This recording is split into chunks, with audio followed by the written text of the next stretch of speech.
ಇವತ್ತಿನ ಸಕಾರಾತ್ಮಕ ಕತೆ ತುಂಬಾ ಇಂಪಾರ್ಟೆಂಟ್. ಪ್ರಸ್ತುತ ನಮ್ಮ ಇವತ್ತಿನ ದಿನದಲ್ಲಿ ಈ ಕತೆ ತುಂಬಾ ತುಂಬಾ ತುಂಬಾ ಇಂಪ್ಯಾಕ್ಟ್ ಆಗ್ಲಿಕ್ಕಿದೆ. ಇದು ಕೇವಲ ಕತೆ ಮಾತ್ರ ಆಗಿರದೆ ನಿಜ ಘಟನೆ ಕೂಡ. ಬ್ಯಾಂಕ್ ಮ್ಯಾನೇಜರ್ ಒಬ್ಬರತ್ರ ದಂಪತಿಗಳು ಬಂದು ಹೇಳ್ತಾರೆ, ನನ್ಗೆ ನಮ್ಮ ಹಣ ಏನಿದೆ 86 ಲಕ್ಷ ರೂಪಾಯಿ, ಈ ಹಣ 86 ಲಕ್ಷ ರೂಪಾಯಿ ನಮ್ಮ ಅಕೌಂಟಿಗೆ ವರ್ಗಾಯಿಸಿ ನಾವು ಮೆಡಿಕಲ್ ಹೆಲ್ತ್ ರೀಸನ್ಸ್ ನಿಂದ ಟ್ರೀಟ್ಮೆಂಟ್ಗೋಸ್ಕರ ಈ ಹಣ ಬೇಕು ಅಂತ ಹೇಳ್ತಾರೆ. ಸೊ ಬ್ಯಾಂಕ್ ಅಲ್ಲಿ ಒಂದೇ ಸರ್ತಿ 86 ಲಕ್ಷ ರೂಪಾಯಿ ತೆಗೆಯೋದಂತ ಹೇಳಿದ್ರೆ ಎಷ್ಟೆಲ್ಲ, ಎಲ್ರು ವಿಡಿಯೋ ಆನ್ ಮಾಡಿದ್ರೆ ಬಹಳ ಸುಂದರ ಆಗತ್ತೆ. ಎಲ್ರು ಕೂಡ ಸಾಧ್ಯ ಆದ್ರೆ ವಿಡಿಯೋ ಆನ್ ಮಾಡಿ, ಸೊ ಇನ್ನೂ ಸಹ ಮಜಾ ಆಗತ್ತೆ. ಎಸ್, 86 ಲಕ್ಷ ರೂಪಾಯಿ ವಿಡ್ರಾ ಮಾಡೋದು ಅಂತ ಹೇಳಿದ್ರೆ ಎಷ್ಟು ಫಾರ್ಮ್ಯಾಲಿಟೀಸ್ ಇದೆ, ಎಷ್ಟು ರೂಲ್ಸ್ ಅಂಡ್ ರೆಗ್ಯುಲೇಷನ್ಸ್ ಇದೆ ಅಂತ ತಮಗೂ ಗೊತ್ತಿದೆ, ಪ್ರತಿಯೊಬ್ಬರಿಗೂ ಸಹ ಗೊತ್ತಿದೆ. 1-2 ಲಕ್ಷ ರೂಪಾಯಿ ಅಲ್ಲ. ಸೊ ಹೀಗೆ ಈ 86 ಲಕ್ಷ ರೂಪಾಯಿ ವಿಡ್ರಾ ಮಾಡ್ಲಿಕ್ಕೆ ಅದರದ್ದು ಪ್ರೊಸೆಸ್ ಅನ್ನು ಕಂಟಿನ್ಯೂ ಮಾಡುವಾಗ ಅಲ್ಲಿರುವಂತಹ ಮ್ಯಾನೇಜರ್ಗೆ ಆ ದಂಪತಿಗಳು ಬಂದು ಹೇಳ್ತಾರೆ ಏನಂತ ಹೇಳಿದ್ರೆ, ಬೇಗ ಟ್ರಾನ್ಸ್ಫರ್ ಮಾಡಿ, ನಮ್ಮ ಅಕೌಂಟಿಗೆ ಬೇಗ ಟ್ರಾನ್ಸ್ಫರ್ ಮಾಡಿ, ನಾವು ಬ್ಯಾಂಗ್ಳೂರ್ನಲ್ಲಿ ಫ್ಲಾಟ್ ತಗೊಳ್ತಾ ಇದ್ದೇವೆ, ಆ ಫ್ಲಾಟ್ ನ ಹಣ ಪಾವತಿ ಮಾಡಬೇಕು ನಮ್ಗೆ ಬಿಲ್ಡರಿಗೆ ಅಂತೇಳಿ. ಸೊ ಏನ್ ಗಮನಿಸಿದ್ದೀರಿ ಇದರಲ್ಲಿ? ತಾವು ಏನ್ ಗಮನಿಸಿದ್ದೀರಿ ಈ ಇನ್ಸಿಡೆಂಟ್ ಅಲ್ಲಿ? ಹೇಳಿ ನೋಡೋಣ, ಏನ್ ಗಮನಿಸಿದ್ದೀರಿ? ಹಾ, yes yes yes yes. So ಅಷ್ಟೊತ್ತಿಗೆ ಆಗ ಹೇಳಿದ್ದು ಹೆಲ್ತ್ ರೀಸನ್, ಈಗ ಹೇಳಿದ್ದು ಫ್ಲಾಟ್ ಪರ್ಚೇಸ್ ಮಾಡ್ಲಿಕ್ಕೆ ಅಂತ. ಮ್ಯಾನೇಜರ್ಗೆ ಸ್ವಲ್ಪ ಡೌಟ್ ಬರುತ್ತೆ. ಡೌಟ್ ಬಂದಾಗ ಅವರು ಆ ಹಣವನ್ನು ಅಕೌಂಟಿಗೆ ಟ್ರಾನ್ಸ್ಫರ್ ಮಾಡಲ್ಲ. ಟ್ರಾನ್ಸ್ಫರ್ ಮಾಡದೆ ಏನ್ ಮಾಡ್ತಾರಂತ ಹೇಳಿದ್ರೆ, ನೀವು ಹೇಳಿದ ಅಕೌಂಟಿಗೆ ಹಣವನ್ನು ಟ್ರಾನ್ಸ್ಫರ್ ಮಾಡ್ತೇವೆ, ದಯವಿಟ್ಟು ತಾವು ತಮ್ಮ ಏನು ಅಗ್ರಿಮೆಂಟ್ ಇದೆ ಆ ಅಗ್ರಿಮೆಂಟ್ ಅನ್ನು ನಮ್ಗೆ ತೋರಿಸಿ ಅಂತ ಹೇಳಿ, ಆ ಅಗ್ರಿಮೆಂಟ್ ನ ಬೇಸಿಸ್ ಮೇಲೆ ನಾವು ಹಣವನ್ನು ಟ್ರಾನ್ಸ್ಫರ್ ಮಾಡ್ತೇವೆ ಅಂತ ಹೇಳ್ತಾರೆ. ಸೊ ಆಗ ಆ ದಂಪತಿಗಳಿಗೆ ಸಿಟ್ಟು ಬರುತ್ತೆ. ಹೆಂಡತಿ ಸಿಕ್ಕಾಪಟ್ಟೆ ಈ ಮ್ಯಾನೇಜರ್ಗೆ ಬೈತಾಳೆ, ನಮ್ಮ ಹಣ, ನಾವು ದುಡ್ದ ಹಣ, ನಾವು ಯಾರಿಗೆ ಟ್ರಾನ್ಸ್ಫರ್ ಮಾಡಬೇಕು ಅವರಿಗೆ ನೀವು ಟ್ರಾನ್ಸ್ಫರ್ ಮಾಡಬೇಕು. ವಿಷಯ ಹೌದು ಅಲ್ವ? Yes or no? Yes or no? ನಾವು ದುಡ್ದ ಹಣ, ನಮ್ಮ ಹಣ, ನಾವು ಯಾರಿಗೆ ಹೇಳ್ಬೇಕು ಅವರಿಗೆ ನೀವು ಟ್ರಾನ್ಸ್ಫರ್ ಮಾಡಬೇಕು. Yes or no? ಹೌದು, ವಿಷಯ ಹೌದು. ಆದರೆ ಈ ಮಾತು ಕೇಳಿದ ಕೂಡಲೇ ಮ್ಯಾನೇಜರ್ ಸ್ವಲ್ಪ ಜಾಗೃತರಾಗ್ತಾರೆ. ನಾಳೆ ಮಾಡ್ತೇವೆ ಅಂತ ಹೇಳ್ತಾರೆ.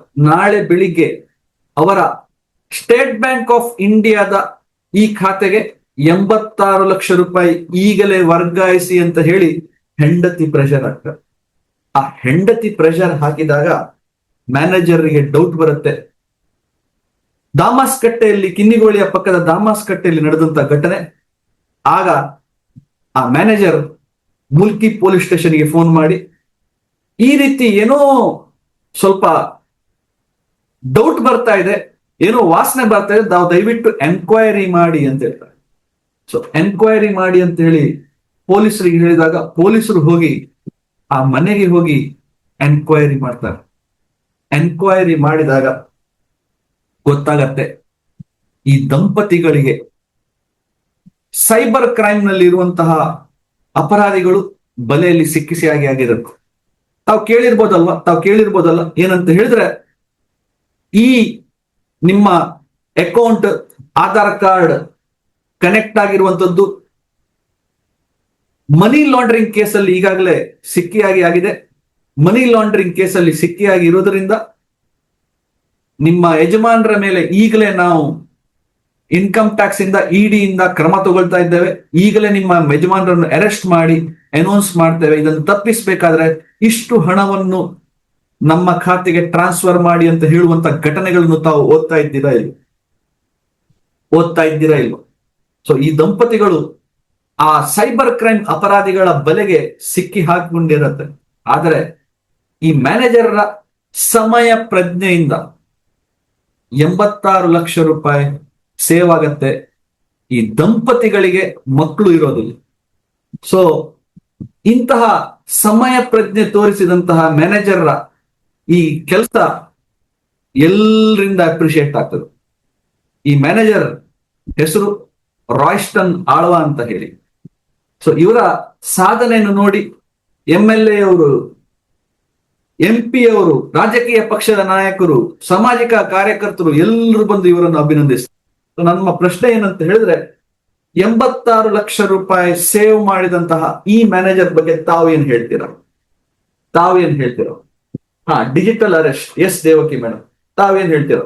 ಗ್ರೂಪ್ ಅಲ್ಲಿ ಕಮೆಂಟ್ ಮಾಡ್ತೀರಾ? ನಾನು ಗ್ರೂಪ್ ಅಲ್ಲಿ ನೋಡ್ತಾ ಇರ್ತೇನೆ. ಸೊ ನಮ್ಮ ಡೈಮಂಡ್ ಮೆಂಬರ್ ಗ್ರೂಪ್ ಅಲ್ಲಿ ಯಾರೆಲ್ಲ ಕಮೆಂಟ್ ಮಾಡ್ತಾ ಇದ್ದೀರಿ? ಎಸ್.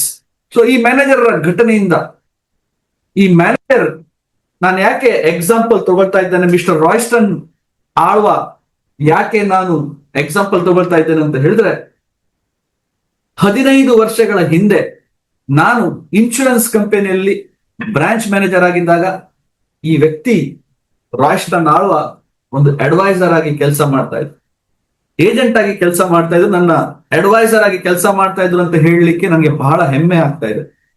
ಆ ದಿನಗಳಲ್ಲಿ ನಮ್ಮ ಆಫೀಸ್ ನಲ್ಲಿ ಎಲ್ಲ ಟೀಮ್ ಮೆಂಬರ್ಸ್ ಎಲ್ಲರೂ ಕೂಡ ಹಿರಿಯರು ಅಂತ ಹೇಳಿದ್ರೆ 45, 50, 60 ರಿಟೈರ್ಡ್ ಆದಂತಹ ವ್ಯಕ್ತಿಗಳೆಲ್ಲರೂ ಇದ್ರು ಕೂಡ ಈ ಹುಡುಗ ಬಂದು ಮೀಟಿಂಗ್ ಅಲ್ಲಿ ಕುತ್ಕೊಳ್ತಾ ಇದ್ರು.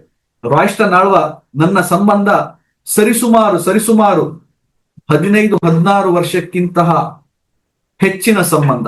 ಇವರೇ ರಾಯ್ಸ್ಟನ್ ಆಳ್ವಾ ಅಂತ ಹೇಳಿ. ರಾಯ್ಸ್ಟನ್ ಮೀಟಿಂಗ್ ಅಲ್ಲಿ ಬಂದು ಕೂತ್ಕೊಳ್ತಾ ಇದ್ರು. ಇವರೇ ಮೀಟಿಂಗ್ ಅಲ್ಲಿ ಕೂತ್ಕೊಂಡು ಹೇಳಿದಂತಹ ವಿಚಾರಗಳನ್ನು ಎಲ್ಲವನ್ನು ನೋಟ್ ಮಾಡ್ತಾ ಇದ್ರು. ಸೊ ಈ ರಾಯ್ಸ್ಟನ್ ನ ಕಣ್ಣುಗಳಲ್ಲಿ ಒಂದು ಬೆಳಕಿತ್ತು, ಅದನ್ನು ನಾನು ಆಗ್ಲೇ ಗಮನಿಸಿದ್ದೆ. ಸೊ ಹೀಗಾಗಿ ಈ ರಾಯ್ಸ್ಟನ್ ಆಳ್ವಾರ ಆಕ್ಚುಲಿ ಅವರು ಇವತ್ತು ಬರಬೇಕಿತ್ತು. ಈ ಮೀಟಿಂಗ್ ಅಲ್ಲಿ ನಿಮ್ಮನ್ನು ಉದ್ದೇಶಿಸಿ ಮಾತಾಡ್ಲಿಕ್ಕೆ ಅವ್ರು ಬರಬೇಕಿತ್ತು. ಏನೋ ಒಂದು ಎಮರ್ಜೆನ್ಸಿಯಿಂದ ಅವರಿಗೆ ಭಾಗವಹಿಸ್ಲಿಕ್ಕೆ ಆಗ್ತಾ ಇಲ್ಲ. ಮುಂದಿನ ದಿನಗಳಲ್ಲಿ ನಾನು ಖಂಡಿತವಾಗಿ ನಿಮ್ಮ ಟೀಮಿಗೆ ಒಂದು ಪ್ರೋಗ್ರಾಮ್ ಅರೇಂಜ್ ಮಾಡಿದ್ರೆ ನಾನು ಬಂದು ಭಾಗವಹಿಸ್ತೇನೆ ಅಂತ ಹೇಳಿದ್ದಾರೆ. ಸೊ ಆದ್ಮೇಲೆ ಈ ರಾಯ್ಸ್ಟನ್ ಆಳ್ವಾ ಅವರ ಸಕಾರಾತ್ಮಕ ಕಥೆಯಿಂದ ಏನನ್ನು ಕಲ್ತಿದ್ದೀರಿ, ಯಾಕೆ ಕೇಳುವಂತ ಉದ್ದೇಶ ಅಂತ ಹೇಳಿದ್ರೆ, ಇದನ್ನು ತಮ್ಮ ಜೀವನದಲ್ಲಿ ತಾವು ಏನನ್ನು ಅಳವಡಿಸಿಕೊಳ್ತೀರಿ ಈ ಪಾಯಿಂಟ್ ಇಂದ ಅಂತ ಹೇಳಿ. ಸೊ ಗೋಪಾಲ್ ಕೃಷ್ಣ ಕಾಮತ್ ಅವರು ಹೇಳ್ತಾ ಇದ್ದಾರೆ, great job. Aruni madam good job. Shashirekha madam good job. Gopal N sir ಅವರು ಗುಡ್ ಜಾಬ್. ಮಂಜುನಾಥ್ ಅವರು ಗುಡ್ ಜಾಬ್. ಮರ್ಲಿನ್ ಡಿಸೋಜಾ ಅವರು, ನಾಗರಾಜ್ ಶಿರಹಟ್ಟಿ ಅವರು ರಾಯ್ಸ್ಟನ್ ವೆಲ್ ಡನ್ ರಾಯ್ಸ್ಟನ್ ಅಂತ ಹೇಳಿ ಅಭಿನಂದನೆ ಸಲ್ಲಿಸ್ತಾ ಇದ್ದಾರೆ. ಖಂಡಿತವಾಗಿ. ಸೊ ಜಸ್ಟ್ ಇಮ್ಯಾಜಿನ್ ಮಾಡಿ ನೋಡಿ ಸ್ನೇಹಿತರೆ, ಈ ಸ್ಥಾನದಲ್ಲಿ ನಮ್ಮ ತಂದೆ ತಾಯಿಯವರು ಇದ್ದಿದ್ರೆ ಏನಾಗ್ತಾ ಇತ್ತು?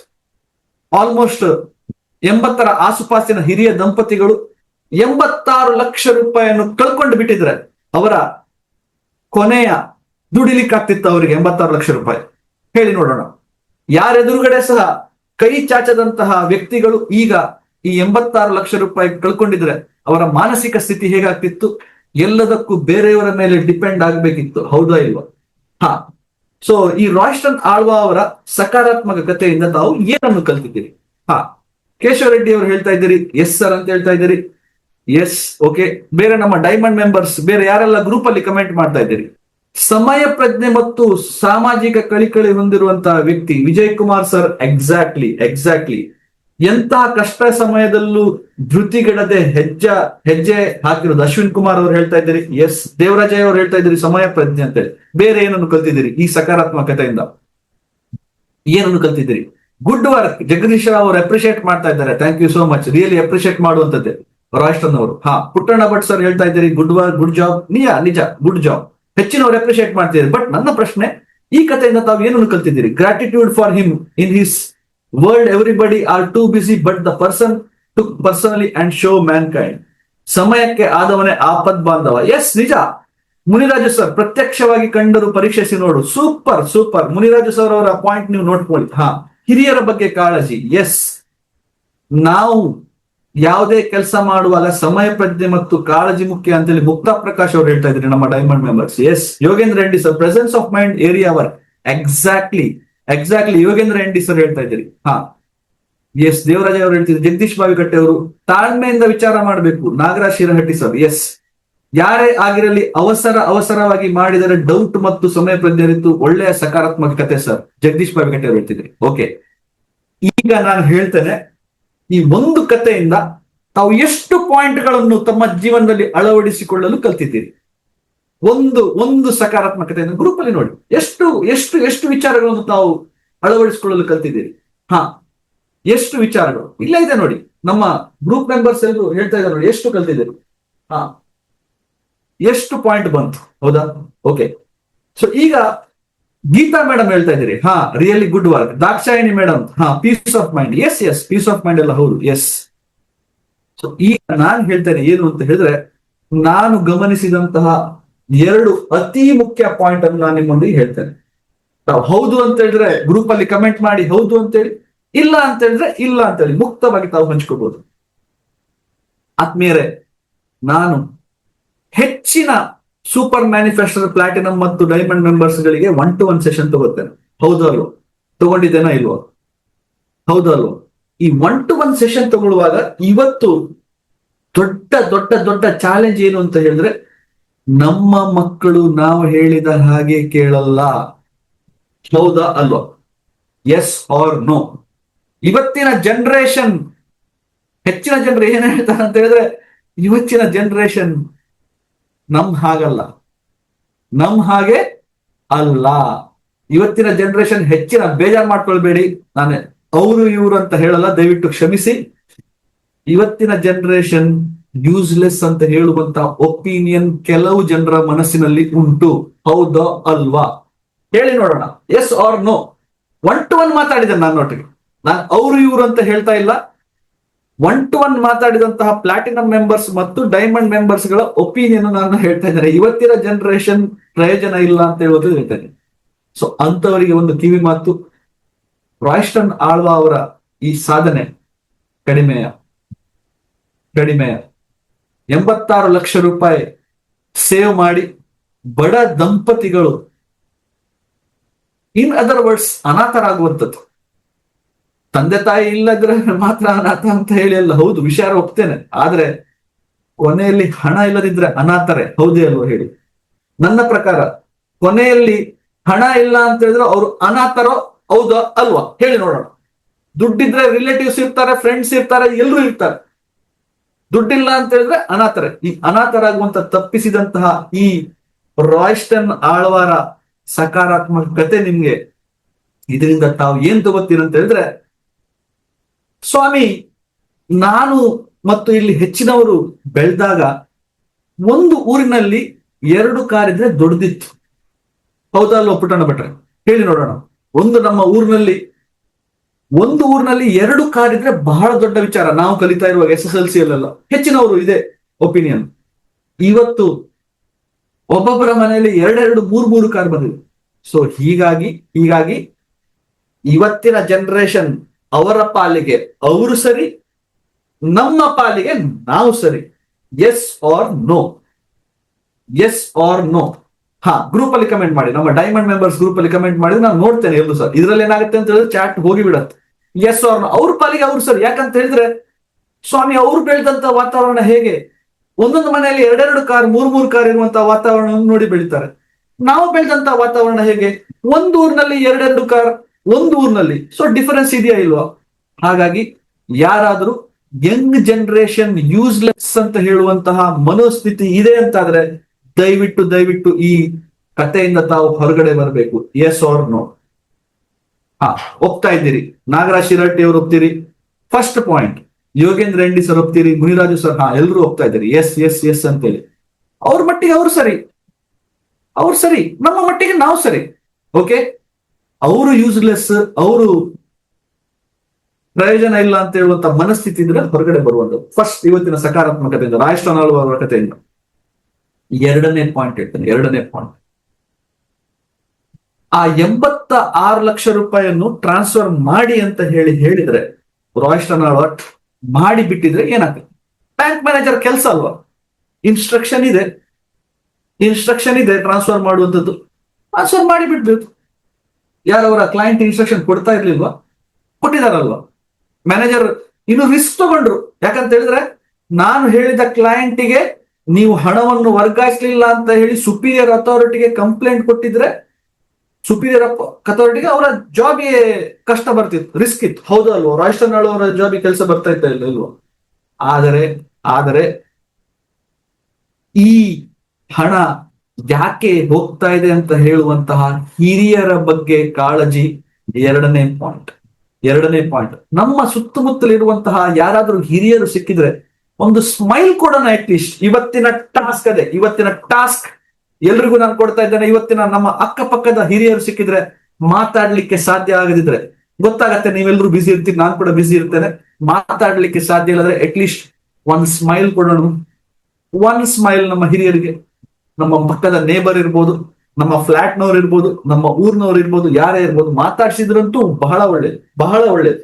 ಮಾತಾಡಿಸ್ಲಿಕ್ಕೆ ಸಾಧ್ಯ. ಹೇಗಿದ್ದೀರಿ ಅಂತ ಹೇಳುವಂತ ಒಂದು ಮಾತು ಬರ್ಬೋದಾ? ಹಿರಿಯರು ಸಿಕ್ಕಿದ್ರೆ ಬದಲಾವಣೆ ಬರುತ್ತೆ. ಯಾಕಂತ ಹೇಳಿದ್ರೆ ಮನುಷ್ಯರು ಸಮಾಜ ಜೀವಿ. ನಮ್ಮ ಕೆಲಸ ಆಯ್ತು, ನಾವು ಹೊರಗಡೆ ಹೋದ್ರೆ ಬಹಳ ದೊಡ್ಡ ಅವರ ಅನುಭವವನ್ನು ಕಳ್ಕೊಳ್ತಾ ಇದ್ದೇವೆ ಹಿರಿಯರಿಂದ. ಎರಡನೇ ಪಾಯಿಂಟ್. ಮೂರನೇ ಪಾಯಿಂಟ್ ಹೇಳ್ತಾನೆ, ಏನಂತ ಹೇಳಿದ್ರೆ ರಾಯ್ಸ್ಟನ್ ಆಳ್ವ ನನ್ನ ಕೆಲಸ ಆಯ್ತು, ನಾನಾಯ್ತು ಅಂತ ಹೇಳುವಂತಹ ಏನು ಮೈಂಡ್ ಸೆಟ್ ಇದೆ, ಸ್ಕ್ಯಾರ್ಸಿಟಿ ಮೈಂಡ್ ಸೆಟ್. ಏನ್ ಸ್ನೇಹಿತರೆ? Scarcity mind set. ಕಮೆಂಟ್ ಮಾಡ್ಬೋದಾ? ಸ್ಕ್ಯಾರ್ಸಿಟಿ ಆಯ್ತು, ಅವ್ರ ಕೆಲಸ ಆಯ್ತು, ಅವ್ರಾಯ್ತು. ಆದರೆ ಆ ದುಡ್ಡು ಎಲ್ಲಿ ಹೋಗ್ತಾ ಇದೆ? ಆ ಹಿರಿಯ ದಂಪತಿಗಳ ಬಗ್ಗೆ ಕಾಳಜಿ ತೋರಿಸ್ತಾರೆ ಯಾರು? ಆ ವ್ಯಕ್ತಿತ್ವವನ್ನು ನಾವು ಬೆಳೆಸ್ಬೇಕು. ಒಪ್ತೀರಾ ಇಲ್ವಾ? ನನ್ನ ಬಿಸ್ನೆಸ್ ನಲ್ಲಿ ಇದ್ದಾಗ ನಮ್ಮ ಕಸ್ಟಮರ್ ಬಗ್ಗೆ ಎಕ್ಸ್ಟ್ರಾ ಕೇರ್ ತಗೊಳ್ಬೇಕು ಸ್ವಲ್ಪ. ಒಪ್ತೀರಾ ಇಲ್ವಾ? ನಾನು ಜಾಬ್ ಅಲ್ಲಿ ಇದ್ರೆ ಅವ್ರು ಹೇಳಿದಂತ ಕೆಲಸವೇ ಮಾಡಿ ಬಿಟ್ರೆ ಮುಗ್ದೋಗ್ತಿತ್ತು. ಸ್ವಲ್ಪ ಎಕ್ಸ್ಟ್ರಾ ಕೇರ್ ತಗೊಳ್ಳೋಣ. ಸೊ ಇವತ್ತಿನ ರಾಯ್ಸ್ಟನ್ ಆಳ್ವ ಅವರ ಸಕಾರಾತ್ಮಕ ಕಥೆಯಿಂದ 3 ಪಾಯಿಂಟ್ ನಾನು ಗಮನಿಸಿದ್ದೇನೆ. ತಾವೆಲ್ಲರೂ ಹೇಳಿದಂತಹ ಪಾಯಿಂಟ್ ಒಪ್ತೇನೆ, ನಾನು ಇಲ್ಲ ಅಂತ ಹೇಳಲ್ಲ.